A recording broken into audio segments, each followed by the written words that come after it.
Bonjour, aujourd'hui je vous présente un système qui pose problème souvent à pas mal de nos clients, qui est un système qui appartient au Pajero.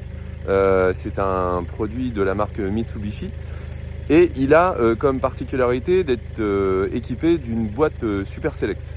La boîte Super Select, elle a effectivement plusieurs particularités, alors je vais essayer de vous présenter un petit peu tout ça. C'est donc notre véhicule qui est présenté, un Pajero de 2011 qui totalise 119 000 km.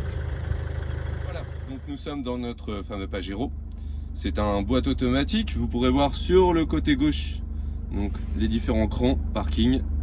Donc là, la boîte est bloquée, hein, le véhicule ne peut pas avancer même sans le frein à main, ouais. Marche arrière, donc c'est en anglais, hein, rear. Neutral, point mort d'une boîte mécanique. Après le drive, c'est une boîte 5 vitesses, donc là vous avez toutes les vitesses qui sont disponibles.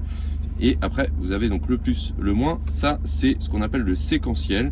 Donc vous pouvez mettre des petits coups vers le haut comme ça, vers le plus, et vous allez enclencher des rapports supérieurs, et vers le moins évidemment rapport inférieur. Alors ce qui nous intéresse donc c'est la boîte de transfert.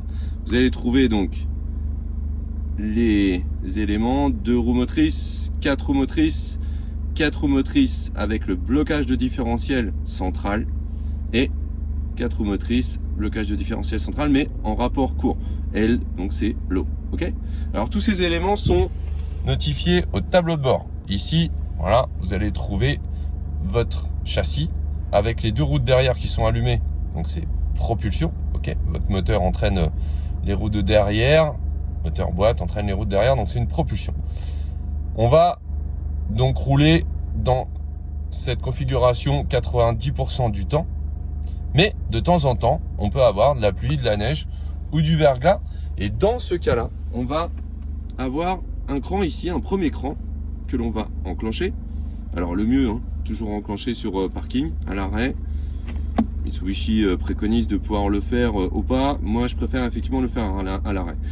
Vous arrivez donc sur le cran 4H. Alors ça, c'est ce qu'on appelle le 4x4 permanent chez eux. Ça veut dire que l'on peut avoir donc les 2 pompes qui sont enclenchées. Regardez bien au tableau de bord. Vous avez vos 2 pompes qui sont enclenchées. Les 4 roues sont vertes. Ok. Mais la particularité, c'est de n'avoir qu'une roue qui est entraînée par le moteur boîte à l'avant, à l'arrière, mais toujours en diagonale. Donc avant gauche, arrière droit, ou avant droit, arrière gauche. Ok. Alors ça, vous l'utilisez surtout, n'hésitez pas, quand il pleut, quand il neige, quand il y a du verglas, et également pour tracter. Mitsubishi préconise cette position-là pour tracter. C'est mieux d'avoir une roue motrice à l'avant et une roue motrice à l'arrière. Ok. Ensuite, on va arriver dans un chemin un petit peu compliqué. Je vous ai montré, hein, nous étions dans un champ. Donc là, on va aller rechercher les 4 roues motrices, mais bloqué totalement. Ici, donc à 4HLC, voilà, 4HLC, donc là vous avez votre blocage de différentiel central qui est enclenché. Ce qui veut dire qu'au tableau de bord, hop, on a le voyant orange qui est allumé. Ça veut dire que les 4 roues motrices, ok, tournent en même temps. Donc, quand vous mettez le véhicule par exemple sur un pont, si vous avez cette position-là, vous levez le véhicule, les 4 roues vont tourner strictement voilà, en même temps.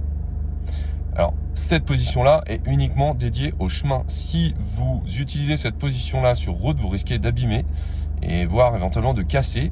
Tout simplement, comme je vous l'expliquais tout à l'heure, si vous voulez braquer, vous aurez, si vous braquez par exemple à droite, vous aurez la roue arrière droite qui va vouloir tourner un petit peu moins vite, forcément, hein, que les autres. Et là, ça va vous donner quasiment l'impression d'avoir le frein à main qui est serré, parce que le véhicule va freiner. Et ce qui est normal. Donc en fait, comme elle ne peut pas riper, c'est au niveau du différentiel central arrière, là, différentiel arrière, où vous allez forcer, et ça c'est vraiment pas bon. Ok. Donc ça uniquement dans les chemins. Et le mieux, c'est d'enclencher, voilà, le orange, le 4 LLC. Alors par contre, la particularité de cet enclenchement-là, c'est qu'il faut absolument enlever la sécurité. Vous voyez, donc là on est sur parking. Ce qui se passe, c'est que les roues clignotent. Voilà, elles vous informent qu'il y a un problème. D'accord. Donc tout simplement, vous allez hop, passer sur le point neutre. Voilà, ici. D'accord. Et là, tac. Voilà, comme par magie, on va avoir donc toujours le blocage du différentiel central, hein, normal, vos 4 roues tournent en même temps. Mais par contre, vous avez la petite appellation for low, en fait, donc 4 roues motrices low, lentes, d'accord.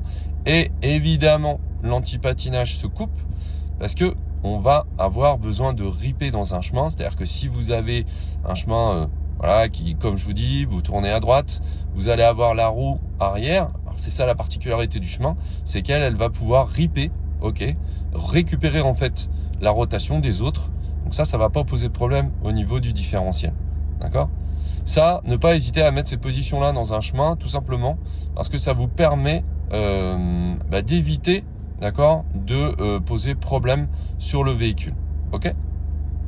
Voilà, donc la position. Et après, donc pour revenir au niveau des, de la boîte de transfert, vous allez toujours rester sur votre point neutre. Ensuite, vous allez repasser en 4HLC, 4H, 2H. Toujours roue droite, hein. Ça c'est important. Ok. Et là, au tableau de bord, vous allez pouvoir retrouver, voilà, vos 2 roues motrices propulsion arrière, ok, qui vont être indiquées. Et là, vous repartez en fait sur la route. Alors, quand vous arrivez dans les chemins, toujours anticiper, hein, c'est-à-dire si le chemin est quand même relativement difficile, mettre en vitesse courte tout de suite, de telle manière à ce que vous n'ayez pas à les mettre quand le véhicule est bloqué. Parce que là, après, vous n'avez plus la possibilité. Voilà. La particularité en fait du véhicule qu'on essaie, c'est que les personnes qui l'avaient n'ont jamais effectivement fait de chemin. Vous voyez que là, en fait, on a un pneu qui est excellent, mais qui est plus un pneu effet route plutôt que effet chemin pour aller, voilà, dans des conditions un peu difficiles. Alors on le voit peut-être moins sur le téléphone, mais on a quand même un peu de boue. Et vous voyez, en fait, le véhicule, s'il est utilisé correctement avec les vitesses courtes, en fait, il n'y a absolument aucun risque effectivement de se planter.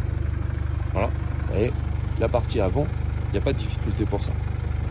Ok. Sur ce véhicule, vous disposez également d'un blocage de différentiel du pont arrière.